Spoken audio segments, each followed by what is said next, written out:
Next match. This was a good little match. This was one. This match is legit Leyla Hirsch versus Penelope Ford. Now, this was originally scheduled to be Nyla versus Leyla, but Nyla had to pull out due to being in contact with COVID-19, which is a shame because I was actually looking forward to see Leyla versus Nyla. Although, with it being Nyla, I would have expected it to be a squash match, which I would not have liked actually, because I think Leyla Hirsch should not be squashed. She needs to be protected, and they actually do this here, so that's quite cool. So instead of fighting Leyla, of course she is fighting Penelope Ford. Penelope came out with Kip Miro and Miro's new butler Charles, aka Chucky T, aka Chuck Taylor, aka the best wrestler in the world. Blah blah blah blah blah blah blah blah blah blah blah. I can't remember the chant. He's got the Chuck Taylor has the longest wrestling chant in the world, and he's on his own clap. Why? Because he's Chuck Taylor, that's why. That's just how he rolls. He's hilarious. Thankfully, for the flow of the show and for me taking notes, they booked the Miro showing off his new Butler segment in with this segment, so we've got two segments in one, which is good. It plays into the match, but thankfully it doesn't ruin the match. That's cool. I would have preferred to have seen Leyla Hirsch in a really good match, as she really rocks. I really like her. I think she's got a lot of upside. But at least we are getting to see her on Dynamite, and the way they booked the match, they kept her looking pretty strong. So the match went back and forth to start. Loads of ground-based defense and holds. Hirsch, obviously still pretty green, but she looks really, really good. And the fact that she's like a legit shooter, she's got a background in wrestling and ground-based sort of fighting really helps with this. So she looks effortless when she does this sort of stuff, and it seems to get better every time she is on TV.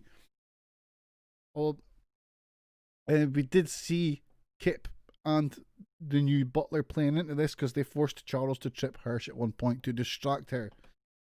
A distracted Hirsch was then hit with a boot in the head by Penelope, who then worked over Hirsch on the outside and then back in the ring. Now, my only comment on this is it was Penelope's work was just very flashy. Maybe a bit too flashy for her role in this match. It was during the heat segment that I realised that, yeah, it's a good match, but the roles are reversed. Like, ironically, I don't know if is that the right term, the good guys were working, the good girl, Leyla was working a more methodical heel style, and the heel, in this case, the bad girl, Penelope, no pun intended, she was working like a good guy. I don't know if they meant to do that. I don't know if they maybe thought about this beforehand, but this is how it started coming off. Like, I noticed this. I don't know how much other people will have noticed this. Like, your good guy should be the one that's doing the flashy moves, because that's the stuff that people want to clap. You don't want your bad guys doing things that people want to clap. Your bad guys are supposed to make people boo and to gain sympathy from your good guys. So, I don't know. I just thought that was a bit backwards. I'm not the biggest fan of it, but the match was good. So, yeah. For the finish, Hirsch had a bit of a mini Lesnar sort of Hulk up. You know, not like a Hulk Hogan Hulk up, but she shrugged off everything and did that. She hit a big knee in a German, but for some reason she didn't go to the pin. Instead, that annoyed me. Instead, she run to the top rope and hit a plancha to all the heels on the outside. You're in a wrestling match. The point of being in a wrestling match is to win the match. So if you've got someone down, you should be pinning them. Wrestling 101. You can't win a match if you're not pinning people. Remember, it's supposed to be a fight.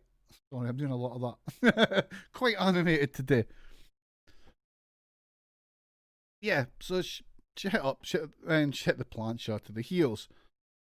She then got back in the ring, but when she got back in the ring, Penelope hit her with another big kick to the head, and then Kip grabbed her leg, held her down so Penelope could steal the pin off her, the cheating bastards. The match was good, like I said. It was a good match. But it did seem they were working opposite styles for the characters they were playing in this match. I.e. good guy, bad guy, the usual wrestling characters. It didn't hurt the match.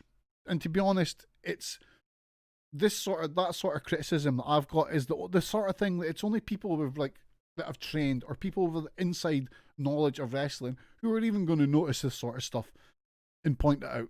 I mean, if you notice this and point it out, let me know. Tell me, send me a tweet or whatever. Let me know what you think. But I think that on the whole, most fans wouldn't notice this. It's just not a big deal.